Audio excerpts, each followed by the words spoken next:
go for discussing the features and as well as advantages and disadvantages of informal organization. So let me go for discussing the features first.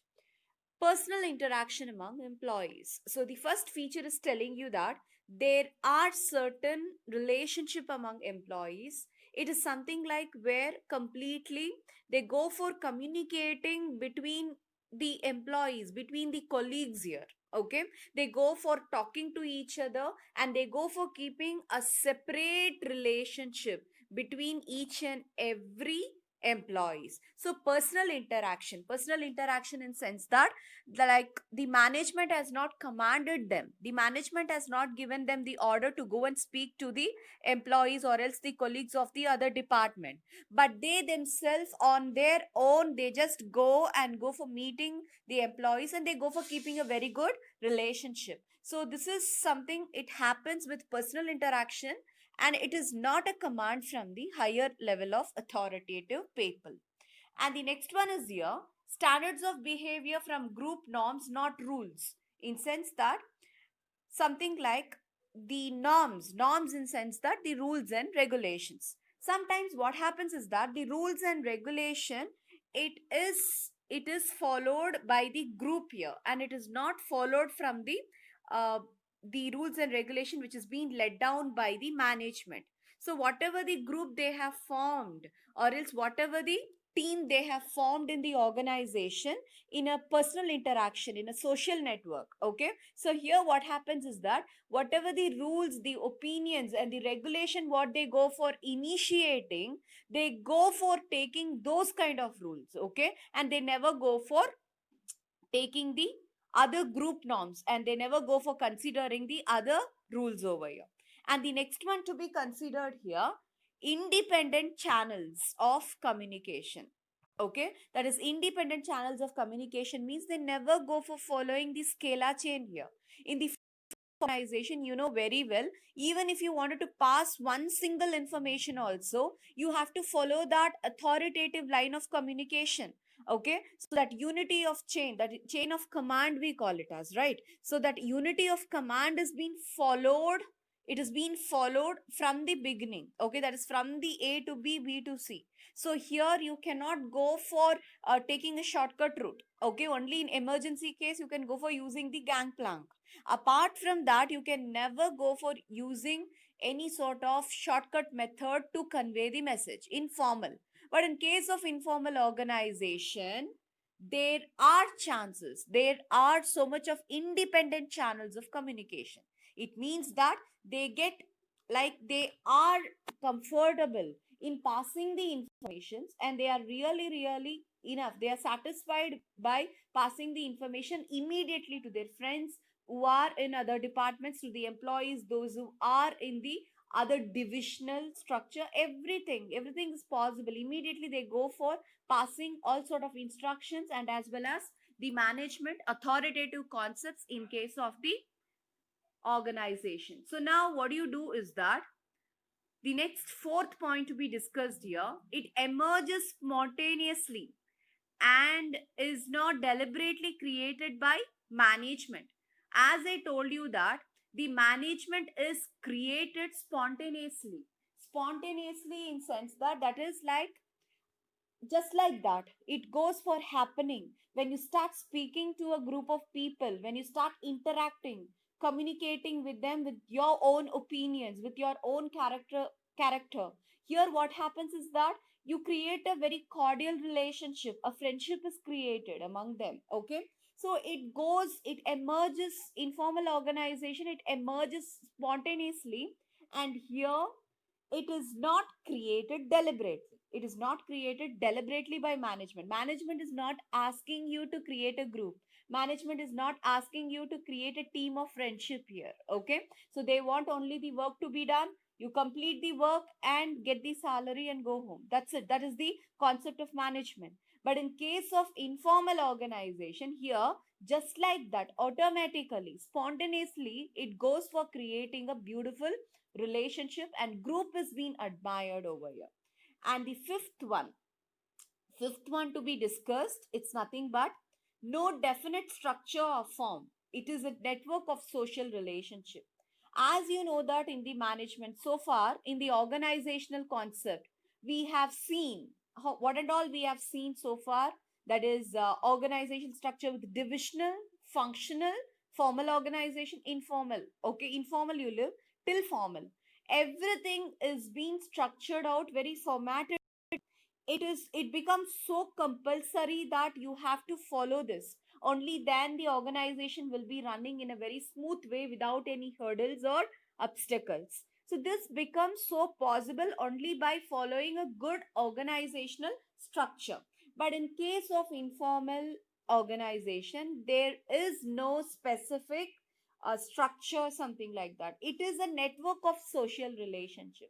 It is created with the help of network of social relationship, and there are no chances of a proper structure which is being formatted by the management here.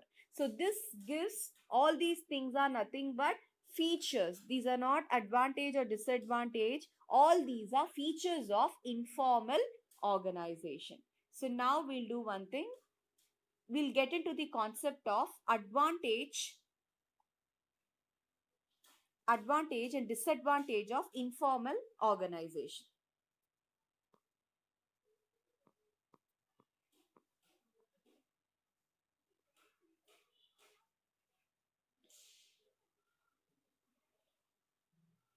Yes.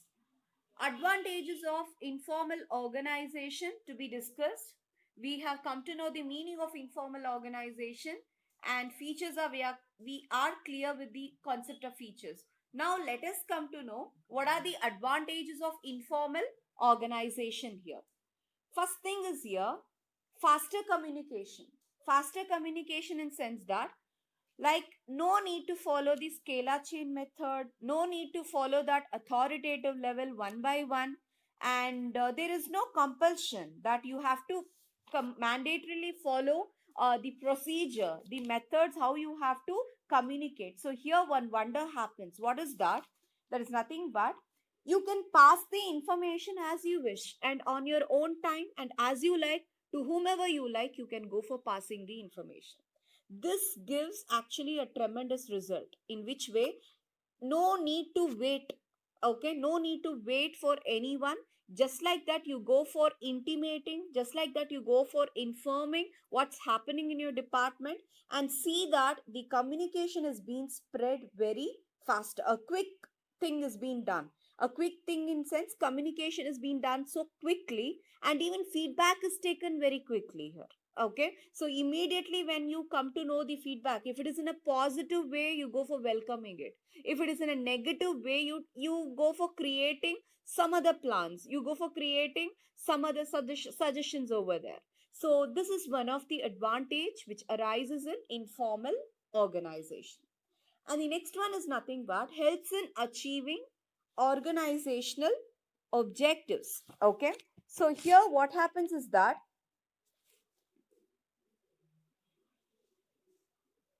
what happens is here, most of the human beings, most of the employees here, actually they go for having few concepts in them. That is like few kind of visions, few kind of desires in them. Actually this goes for making them to work more effectively and efficiently. So here they go for concentrating more on the organizational objectives. Okay, so here they go for compromising, or else they go for compensating the form in whatever the problems they have in the formal organization. They go for overcoming that, and simultaneously by satisfying their social needs, and as well as they go for satisfying even the organizational objectives here. When you start living the employees little bit freely, okay, when you go for accepting or respecting even their opinions and their thoughts and their wishes, definitely they will go for working so hard for the organizational targets here. So immediately you get a feedback, communicate very faster, and they also contribute to the achievement of organizational objectives. So this is also one of the good advantage in case of the informal organization. And one more thing is that, like, people or else the employees, those who are having the desires, like desires of to meet their social needs, okay, when they have different sort of social needs, and here when they have a good relationship between each and every department, when they have like a family atmosphere in case of an office or else in an administrative room over there, definitely they go for getting a job satisfaction. They feel like coming to the organization often, they feel like coming to the job with 100% satisfaction. So that actually gives one of the wonderful result here. They go for satisfying their own social need, and as well as they go for satisfying even the organizational objectives. So nothing is interrupted, nothing is interrupted in sense that when you start giving respect, when you go for respecting their own desires and their own willingness here, automatically they go for doing the job in a very effective manner. And that job which is done in an effective manner, it gives strength to the management to achieve the targets of the organization. So these three things are coming under the advantages. Now let us see what are the demerits. You call them as disadvantages of informal organization.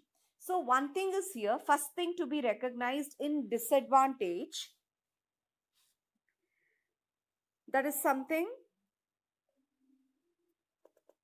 resistance to change. Resistance to change in sense that that is something like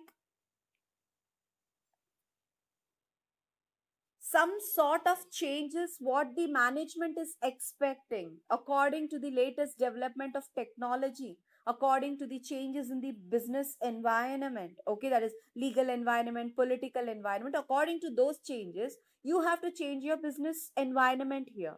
But here what happens is that the management, they don't feel so successful, okay. So that is something like when the management is initiating each and every employees to go for having a change in the organization, it is being resisted by a group of employees, those who have a good relationship which is being created with the social networks here. They go for opposing it. They never go for accepting whatever the changes which is being given by the management. So when management asks the employees to change the format, to change the work culture, and to change certain rules and regulation, they sometimes they go for cooperating, but many a times they never go for cooperating for this. So this becomes so harmful for the organization. And the next one is nothing but spread of rumors. As you know that they are not following a scalar chain method here. Scalar chain method means it is something like where the instruction and the concepts are following from the authoritative level, from A to C and from C to F or something like that. But here what happens is that rumors in sense that before it is being declared by the top level management, rumors is being spread. See, for example, even in our college, okay. So suppose like tomorrow is there is a what to say, like lockdown or what, when the information, before that information comes itself, you spread the rumor that college is on off, that is college is on leave tomorrow. But authoritatively we never get the memo. When you get the memo in a register, okay, and when the top level management, okay, from the principal chamber, when you get that instruction, only then you can be confirmed that tomorrow is the lockdown, okay, when you start informing the student. But before that one of the faculty from the management, okay, they come and tell you informally that yes, tomorrow there is a lockdown and they have declared a holiday. But sometimes what happens is that if they come and give you a wrong information, it becomes a rumor, okay, and it never becomes a reality whatever the management is being instructed. Okay, voice is breaking. Now are you able to hear me? Could you hear me? Respond to me, girls.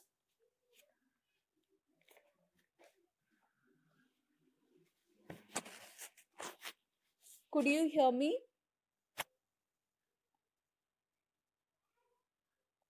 Okay, so here it becomes so important. One of the important disadvantage is nothing but they don't go for giving a right information many a times. Rumors are spreaded. Okay, so as the informations are spreaded from one department to another department, here what happens is that the friendship, that is like the group of members, those who are having a cordial relationship, they go for passing the information from one category of department to the another category of department. So this becomes one of the demerit here. And the third demerit, or else the third disadvantage to be discussed here, that is nothing but pressurizes members to conform to group norms, in sense that, now suppose I am belonging, we have 10 members in one group, okay, and we have a very good cordial relationship.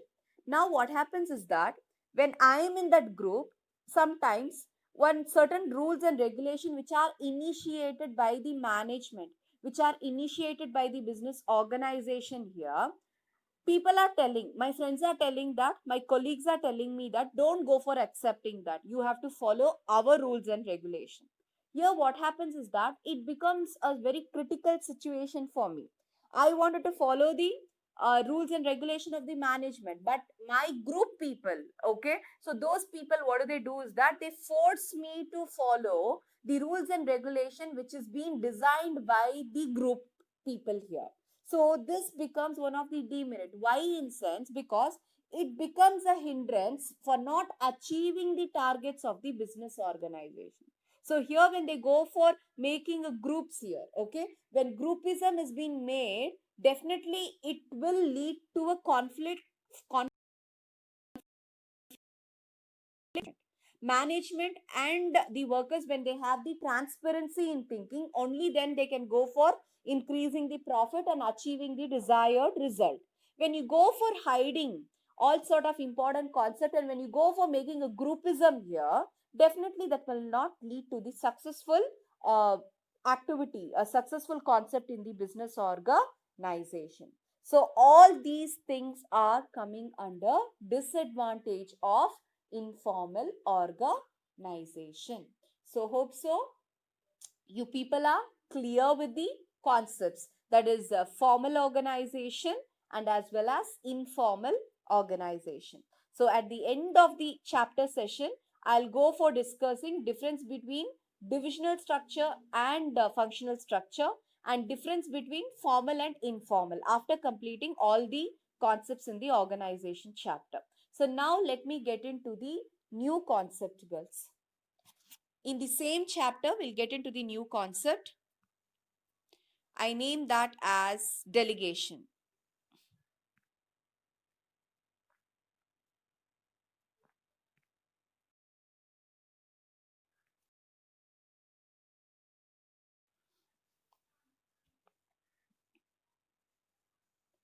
So let us go for discussing the meaning of delegation today, and tomorrow we'll get into the elements of delegation and some more concepts which is related to delegation. So what do you mean by delegation? Delegation, this word you would have often heard. You would have often heard again and again, or else you can often heard like in a conversation, I have delegated the authority, I have delegated the work to my subordinate, I have delegated this job to my assistant. This is what most of the times businessmen they go for, using this conversation, using this word. Being the commerce student, and when you're studying business studies here, you should be aware of this delegation concept, dematerialization, and decentralization. All these concepts, you should be aware of it. So now let us know what is this delegation actually. Delegation is something like, first let me give an introduction for this concept. How much ever the manager is talented, or it's not only manager, let it be any one of the higher level authoritative person, let him be so talented, let him be like highly skilled, and as well as with lot of experience also, no matter how capable he is, okay, no matter how capable or potential he is, a manager cannot do all the tasks in a time by himself. Okay, on his own he cannot go for doing all sort of tasks here. He might be talented, he might be experienced, he might be highly skilled, everything is fine, but still all sort of tasks, as you know, You have so many multiple tasks to be performed in the management. We can say something like production, HR, financial work, research and development work, sales work, marketing work. So many work are allotted. So many tasks are there to be completed. But a manager cannot go for handling all these tasks on himself, by himself, on his own. Okay. So here what happens is that the volume of work, in sense that is how much ever the work he is able to do it and he is about to do it, he goes for transferring that work with authority. Okay, he goes for transferring that work with authority, that is from superior to subordinate. Okay, so that is, you can call it as downwards transfer of authority from superior to subordinate. If I am working as a manager, okay, what do I do is that my assistants, okay, my assistants Mr. A and Mr. B are available. So here, what do I do? Even though I'm a manager, I have worked for 10 years, I'm able to do certain work over here. I can go for handling certain multiple and as well as complicated tasks also I can go for completing, but still, at a time, I cannot go for taking care all sort of work here. So what do? I go for giving my work, one of certain work, one portion of authority and one portion of work to Mr. B. He is my assistant.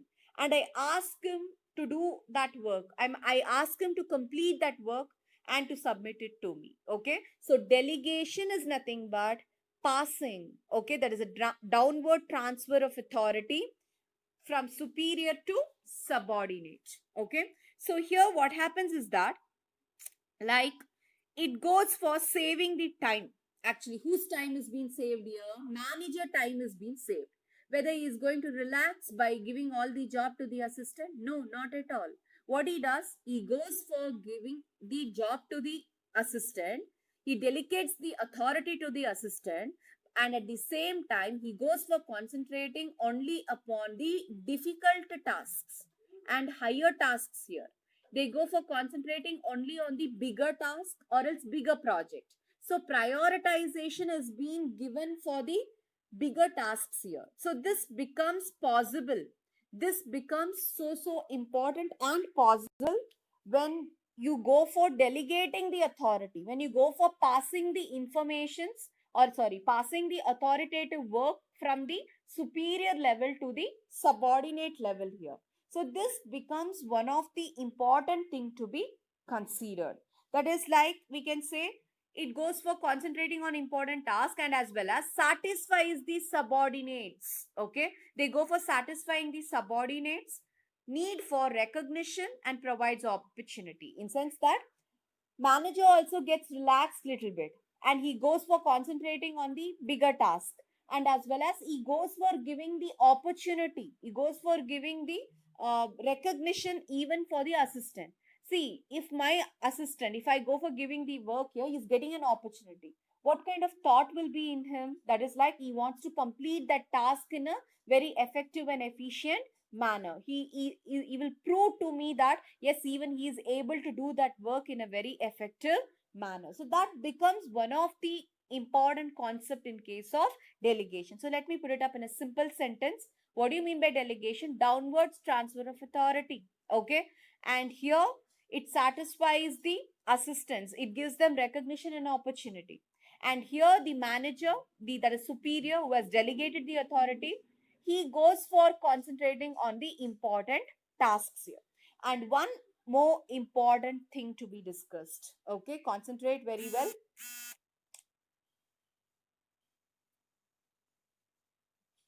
It is not accountable, it is not meant for abdication.